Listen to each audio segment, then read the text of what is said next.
Good morning, everyone. I'm Donna Chacko, and I'm here once again with my good friend Susan Riggs. Hi, Susan. Hi. We are very happy to present to you today episode 4 of our 10-part series called Engaging with a Messy World.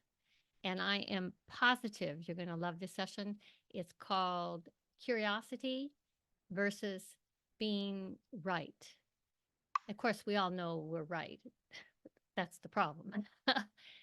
um, I'm here with Serenity and Health, and this is a part of ongoing programs that I have put out. And I think working with Susan has just added another layer that is going to be so useful for everyone. And so listen up, and here we go. I'll pass on to you, Susan. Yeah, thank you.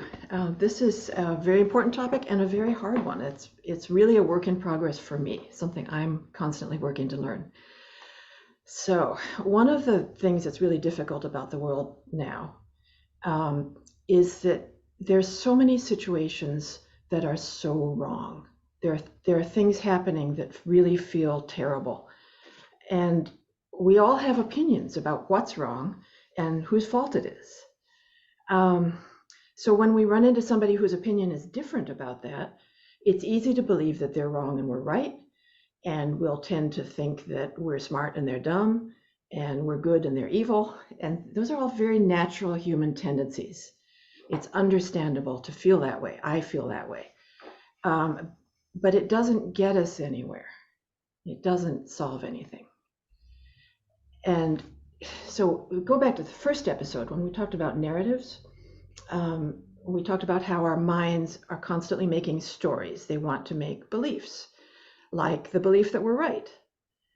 And our minds want to make us very sure about these stories. So we need to recognize that our minds do that. They make narratives and we hold them lightly. Say, oh, okay, I see that I'm holding this belief. I've got this narrative. Yeah, I see my mind doing that. Just just release it a little bit. But that's just the first step. The next step is curiosity. And this is a really healthy practice to learn. So rather than sitting around fuming about how wrong the other person is or how wrong the situation is, I can train myself to start wondering. So feeling right is about the ego and leads to more conflict. But feeling curious can lead to learning and connection and creative solutions. And before we go into how we become curious, I want to point to something that's really important, a marker that can help us with this. When we're feeling that we're clearly right, it tends to show up in the body. At least it does for me. I notice a tightness and a kind of upward movement like this. And the body is signaling me that I'm feeling right, that I've got this narrative that I'm right. And when I notice my body doing that, it's a cue that my ego is involved and that it's time to pause, notice the narrative, and release a little bit, not act on that narrative that I'm right. So the body is a really important part of this. I wonder And if it's that's like the body just, sorry to interrupt, but more like the body protecting its territory of rightness, like a tension, like a um, stress response in a way, like guarding my view. very much, yeah, the ego gets into it and we want to protect the ego, or the ego wants to protect its worldview. So, so that's a cue to notice. And it takes a while to learn how to notice this, but that's really helpful. So noticing the feeling of being right is a starting place, and it brings us to a more mature place of how we respond to things. And as we're starting to practice this noticing, we can start practicing curiosity in 3 different directions that I want to talk to. Um, there's curiosity about what's going on with our own ego and reactivity. Like, what am I afraid of? This is interesting. I'm going to be curious about that. Another dimension is what's going on with the other person. What is their story? What is their experience? I need to learn that. And the third dimension is curiosity about possible creative actions that might open up new possibilities, new ways of dealing with things. So that's the broad outline. Yes. we've talked about this, you and I, Susan, about dealing with all the differences, and it's scary to open yourself up and be curious to somebody. And I've thought about that. Of course, it's scary if you just choose to open yourself to any person that you don't know. I mean, you could be steamrolled by that person. You could be intimidated and yelled at. And of course, that's scary. And that's not what we're talking about, because that's not helpful. But even if you choose someone you really trust and love, and you're trying to understand, you're trying to get beyond this defensive wall, and you really trust that person, right? It's still scary, because I think we have this feeling like we're backing down on our position. If we ask questions, if we're open, it's like we're giving up. We're telling the other person they're right. And somehow, maybe in our unconscious, we think that. So we're kind of afraid to be interested in their view, because that might tell the other person that we think they're right, and then we would lose. Uh, and I think it's worth thinking about these things. But if you get beyond that and are able to start this process and offer gentle listening, the other person's answers to your questions will be more honest, and there will be much less likely that they will build up a defensive wall instantly. So the tone, instead of getting louder and louder in the wall, instead of getting bigger and bigger and thicker, it will soften and diminish, and at least give some hope that there will be some understanding. And that's, of course, what we're after, some understanding of each other. Yeah, yeah, and you describe it very well, how scary it is, even when we're with somebody we love and trust, if their opinion is deeply different about something we really care about. So I want to remind everybody to be kind to themselves. I'm constantly working on this, to notice if I'm feeling afraid, and be kind to myself about it. I'm not going to beat myself up for feeling scared. I'm just going to understand this is hard. I'm learning. I'm trying. And I'm trying to open my heart to other people. And it's just a really difficult, challenging learning experience, but it's worth doing because it will get us somewhere. Um, so a little bit more about this. To be clear, I'm not saying that there isn't right and wrong. There are moral lines that each of us sets, and there are factual things. Sometimes people are just wrong about facts. In fact, it kind of happens all day, every day. Somebody in my vicinity is going to be wrong about something, like where a particular store is located. Or somebody might try to tell me that the earth is flat. And the interesting thing is that even when somebody is provably factually wrong, I don't necessarily need to correct it. And that's a hard thing for the ego to learn. It's not necessarily useful to try to get the other person to see that they're wrong, even if they are actually wrong. So this is a shift that kind of, we're trying to get the ego to release, this being right, even if I'm literally right. Whew, it's a hard thing to do. We all have this ego that wants to show the other person how wrong they are. Right. And sometimes there'll be a safety reason where we have to challenge it. I'm thinking of the clinic that we both used to work in. Sometimes people would put boxes in the hallway to store them, and then they'd be blocking the fire exit. And that's a safety issue. Yes, you are wrong to put a box in front of the fire exit, but I'm not going to beat someone up about it or try to shame them. I'm just going to say, hey, we actually need to keep the fire exit clear, so we're going to move this box. Because shame doesn't change people's minds. Right. Right. Openness, respect, friendliness, that Right. helps change people's minds. So, All right. Susan, I think at this point in this conversation, there may be viewers, listeners out there who are thinking, what in the world does this have to do with the horrible divisions and controversies we have in our country, with millions of people on either side of big issues like Trump or abortion or COVID? And all those people on both sides think they're right. So it kind of dawned on me, actually, before all of this started, back in the 90s with Newt Gingrich, and the Republicans and Democrats started to have more enmity between them, they've got more caustic. I started to realize, but how can this be? Because I would react to the Republicans. I'm a Democrat, to the Republicans, like in my head, like, ooh, how could they? But I began to realize those are not all bad people. And I had an active plan to find a Republican that could respect and have a conversation with. And I did that a couple times with people that I respected in other spheres that I knew of, right? And it kind of softened me a little bit about this massive, I would say, internal condemnation of the whole other side. Those people, they have reasons for believing on both sides. And I think one thing I would suggest, and I had the experience of two people very, very close to me that I respect. I know them well. I love them. And they were both opposed to COVID vaccinations.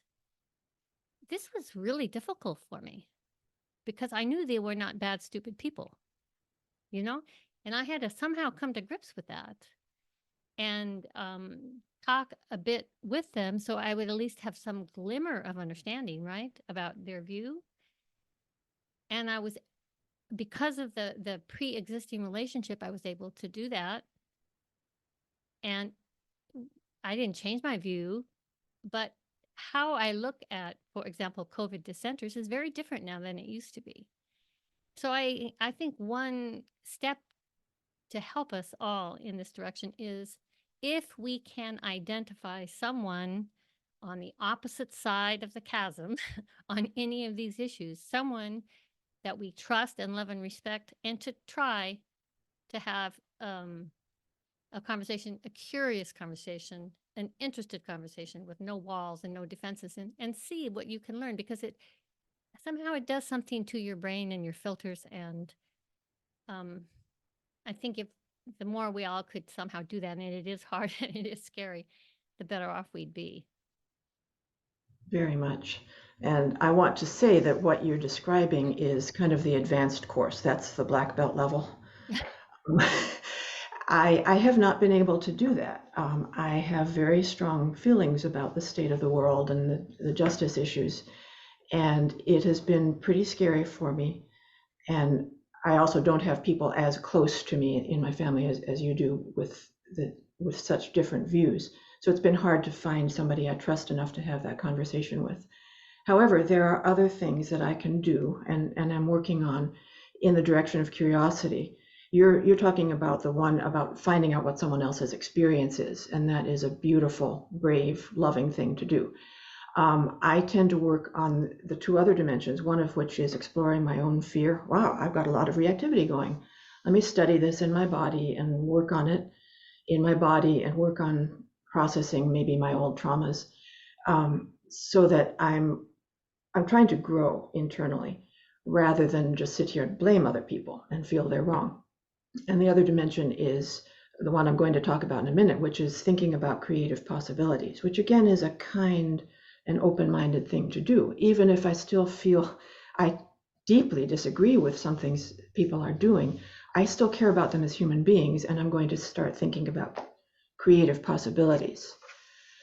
So let me hit that one for a minute now. One of the examples, well, justice movements everywhere have always used creative thinking, and there are wonderful examples of creative actions that took place during the civil rights movement in the US, during the anti-apartheid movement in South Africa, and many other times and places, which we don't have time to get into the details of here. But it's possible to think bigger, to just step outside of this stuck place of we're right and they're wrong, even if that's factually true, and think, okay, how can we do something different? How can we think creatively? So just on a very small scale, I started a couple of years ago hosting a cookies and lemonade party out in the parking lot of my condo development, just inviting the neighbors, completely informal drop-in thing, so that we could start getting to know each other. And I did this. It's very funny to watch myself doing this because I'm a very introverted person. I don't seek out groups of people usually. But I wanted to do this. I felt deeply called to do it because we'd been having problems with issues, rule breaking, trash, parking in the fire lanes, and so on. And rather than staying mad about it, I wanted to connect with my neighbors. And so this was a creative idea that some friends suggested to me. And we've been getting together, and it has actually helped a lot. We see each other now as human beings, and we can talk to each other rather than just getting mad. So that's just a tiny example of how we can think differently. And you've told me this example before, and I thought it was interesting that you never did bring up those issues which were so annoying, like the parking in the wrong places and the trash, but that they seem to gradually get better automatically with the change in relationships. Yes, yes. That's fascinating. Yeah, and my hypothesis is we all know each other now by name and a little bit about each other. And so if somebody is inclined to do something that harms the neighborhood, they now know these are real people they're affecting. Mm-hmm. They're not just anonymous shapes. Mm-hmm. Mm-hmm. So that makes a difference. One other piece I want to mention with respect to getting to know people and what things look like from their perspective is the importance of storytelling. So we develop empathy by listening to other people's stories, in movies, in novels, in television, and in person-to-person conversations. Listening to other people's real experiences is world-changing. And that's how we can practice our curiosity. Even if I am too intimidated to go to talk to somebody who disagrees with me deeply about something I care about pretty strongly, I can still read stories from those people and learn about their experiences. Mm-hmm. Yeah, that's wise. Yeah, reading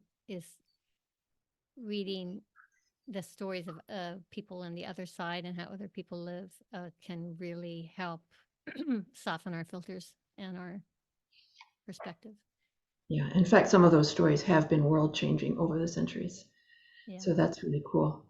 So I just want to wrap up by saying that the stepping away from feeling right is the first step. Noticing that I'm feeling right, stepping away from it, and starting to exercise my curiosity muscles in the direction of wondering what's going on with me and my fears. What is the other person's experience like? And what are some creative possibilities that we may not have tried before?